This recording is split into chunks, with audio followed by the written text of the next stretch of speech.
2 തിമോഥെയോസ് 2:8 യേശു ക്രിസ്തുവിനെ ഓർത്തുകൊള്ളുക.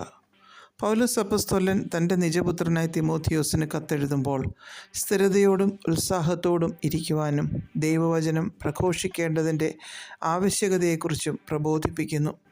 ഇവിടെ പറയുന്നു, ദാവീദിൻ്റെ സന്തതിയായി ജനിച്ച് മരിച്ചിട്ട് ഉയിർത്തെഴുന്നേറ്റിരിക്കുന്ന യേശു ക്രിസ്തുവിനെ ഓർത്തുകൊള്ളുക എന്ന്. കാരണം നാം ക്രിസ്തയേശുവിനെ മറന്നാൽ, ഓർക്കാതെ ഇരുന്നാൽ അത് പിശാചിന് കടന്നു വരുവാനുള്ള ഒരു തുറന്ന വാതിലാകും. തൻ്റെ സുവിശേഷ ഘോഷണത്തിൽ പുത്രനെ ഓർക്കുകയും പിതാവിനെ ആത്മാവിൽ ആരാധിക്കുകയും താൻ ചെയ്തിരുന്നു എന്ന് റോമർ 1 നാം വായിക്കുന്നു. നമ്മുടെ പ്രാരാബ്ധങ്ങളുടെയും സന്തോഷത്തിൻ്റെയും അധ്വാനത്തിൻ്റെയും വിശ്രമത്തിൻ്റെയും ഒക്കെ നടുവിൽ യേശു ക്രിസ്തുവിനെ മറന്നു കളയുവാൻ സാധ്യതയുള്ളതുകൊണ്ട് നമുക്ക് പ്രബോധനം ആവശ്യമാണ്. അതാണ് അപ്പോസ്തലൻ ഇവിടെ ചെയ്തിരിക്കുന്നത്. നാം എല്ലായ്പ്പോഴും യേശു ക്രിസ്തുവിനെ മനസ്സിൽ ധ്യാനിക്കുകയും യേശു ക്രിസ്തുവിൽ നമ്മുടെ ചിന്തകൾ ഉറപ്പിച്ചു നിർത്തുകയും വേണം. സമാധാനത്തിനും ശക്തിക്കും വിജയത്തിനുമുള്ള ഏക മാർഗം അതാണ്. കൊലോസ്യർ 3:1-2 വാക്യങ്ങളിൽ ക്രിസ്തു ദൈവത്തിൻ്റെ വലതുഭാഗത്തിരിക്കുന്നിടമായ ഉയരത്തിലുള്ളത് അന്വേഷിപ്പീൻ, ഉയരത്തിലുള്ളത് തന്നെ ചിന്തിപ്പീൻ എന്ന് പറഞ്ഞിരിക്കുന്നു. എബ്രായർ 3:1 നാം സ്വീകരിച്ചു പറയുന്ന അപ്പോസ്തലനും മഹാപുരോഹിതനുമായ യേശുവിനെ ശ്രദ്ധിച്ചു നോക്കുവിനെന്ന് എഴുതിയിരിക്കുന്നു.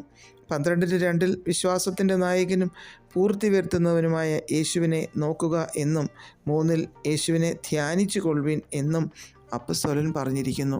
നമ്മുടെ ഓർമ്മയിൽ, ചിന്തയിൽ, ധ്യാനത്തിലൊക്കെ ക്രിസ്തയേശു നിറഞ്ഞു നിൽക്കണമെന്ന് അപ്പോസ്തലൻ ലേഖനങ്ങളിലൂടെ നമ്മെ പ്രബോധിപ്പിക്കുന്നു. 1 കൊരിന്ത്യർ 11:24-25 വാക്യങ്ങളിൽ അപ്പവും പാനപാത്രവും ശിഷ്യന്മാർക്ക് നൽകുമ്പോൾ യേശുവിൻ്റെ ഓർമ്മയ്ക്കായി യേശു ക്രിസ്തുവിനെ ഓർത്തുകൊണ്ട് അത് ചെയ്യണമെന്ന് പറഞ്ഞിരിക്കുന്നു.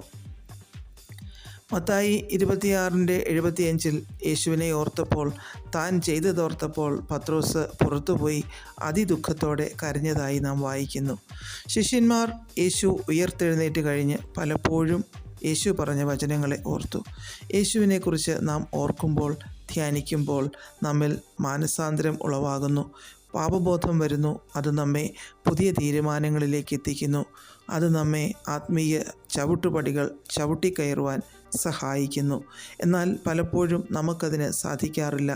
പിശാച് നമ്മെ അതിന് അനുവദിക്കാറില്ല. എന്നാൽ നമുക്ക് നമ്മുടെ ചിന്തകളെ കർത്താവിൽ ഉറപ്പിച്ച് മുൻപോട്ട് പോകാം. പരിശുദ്ധാത്മാവ് അതിനായി നമ്മെ സഹായിക്കട്ടെ. പ്രാർത്ഥിക്കാം. പ്രിയ പിതാവേ, അങ്ങയെ സദാ ഹൃദയത്തിൽ വഹിക്കുവാൻ ഞങ്ങൾക്ക് കൃപ നൽകണമേ. യേശു ക്രിസ്തുവിൻ്റെ നാമത്തിൽ ആമേൻ. God bless us all.